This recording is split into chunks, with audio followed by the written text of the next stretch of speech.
Lakers in 5. What is good, YouTube? This is your boy Aaron. I'm back with another video. Now today, we got an NBA trade, baby. A blockbuster trade. We talking about the Brooklyn Nets. Brooklyn's in the house. You know what I'm saying? James Harden, Kyrie Irving, Kevin Durant on one team. People saying this is a new dynasty. People saying they're going to win the championship. People are saying that they're going to do a lot of things. Now, here's the thing. My reaction to the Brooklyn Nets trade, man, they gave up a lot of depth. Karis LeVert, Jared Allen. Who else did they give up? Tarion Prince. They gave up a lot of pieces, man, and they gave up a lot of draft picks just to get James Harden. And here's the thing. It's a conundrum. It's a problem. Because now you have no depth. You have no draft picks. You have two guys that do the same thing. Like Charles Barkley said, they're the dribble brothers, pretty much. They don't play off the ball. They dribble the ball constantly. They dominate the ball. The usage is always high. James Harden doesn't play defense. Kyrie Irving doesn't play defense. Kevin Durant is the only guy that plays defense, play off the ball, and can dominate the basketball. So I'm not concerned about Kevin Durant. It's those two other guys. And then plus you don't have no bench. Plus you don't have no size. Plus your defense is going to be lacking. So who are you going to guard on the perimeter or the interior? People saying, oh, well, you know, they're just going to outscore people because they have 3 of the best scorers in the NBA. That's not how it works. You have to play defense as well. And in this day and age, majority of the good teams can score. And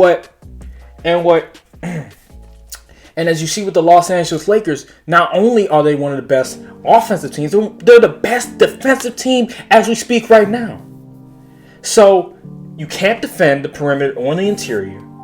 Yeah, you have 3 absolutely talented scorers, but can they mesh with one another? And I don't know. I'll be the first one to watch it.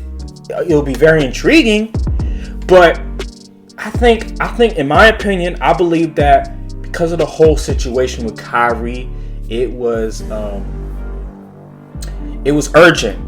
It was necessary for them to get James Harden because of the unknown with Kyrie Irving. We don't know if Kyrie Irving is going to play, if he's not going to play. For crying out loud, he didn't even tell the coaching staff that he wasn't going to play. Now, I don't know if he told the players or not. Maybe he didn't. Maybe he did. Who knows? But just going 0 dark 30 like that, you just don't know. And you need a security blanket in case Kyrie Irving does that.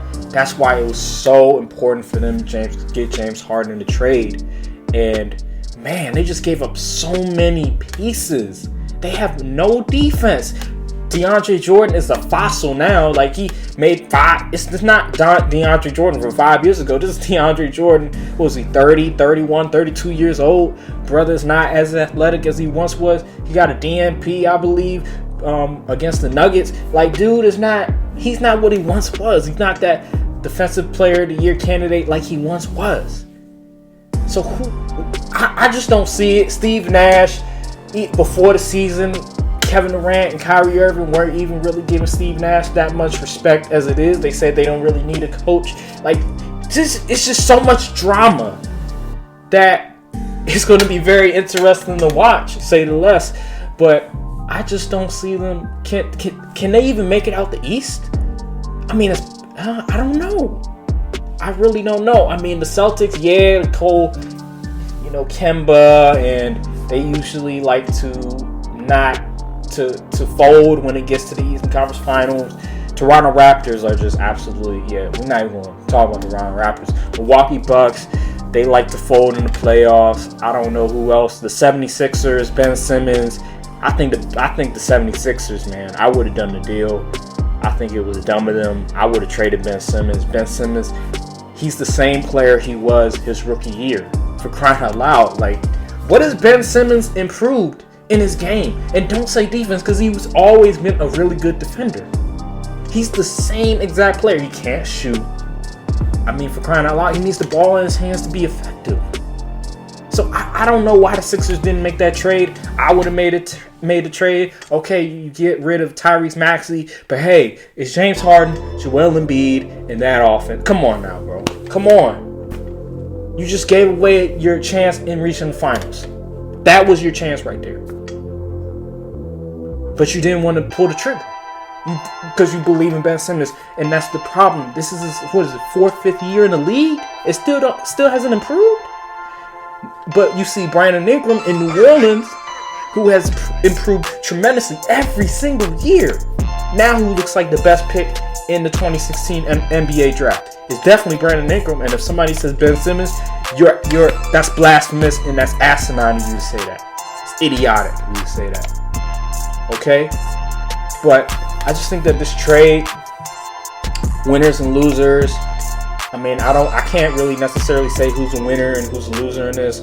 I do think that the Rockets, those picks are going to be very valuable, especially when the pick swaps, I believe, is 2025, 2027. Those are going to be very valuable because Kyrie's like 29, 30, James Harden's 31, Kevin Durant's like 30, 32 or something like that. So they're in their 30s. Like, they're not going to have very long before they're going to have to retire or move on to another team. So I believe the Rockets, they got the best they could get, really. And yeah, it's going to be very interesting. Brooklyn Nets.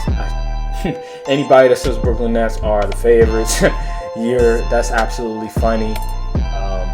Skip Baylesses of the world, y'all are absolutely funny. But I just think that the trade is still winners and losers. The trade is still a question mark at the end of the day. The Rockets getting Victor Oladipo. I would have kept Karis LeVert. I don't know if that was part of the 3-team deal or something. If it was a 3-team deal, I would have kept Karis LeVert because dude is a baller. He hasn't had a significant injury like Oladipo, but we'll see, man. We'll see. It's going to be very interesting, and yeah, that's all I pretty much have to say. Thank you guys for watching the video, and I'm out.